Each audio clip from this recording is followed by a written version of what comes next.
Arriba, Mukumiwa, Kiraman Tore, Sabat, Nibu,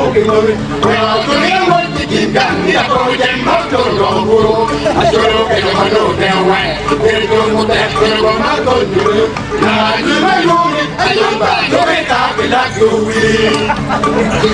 I didn't want to be around the matter, they go get from out of any job, you go, I could not go to that, Sabat, Nibu,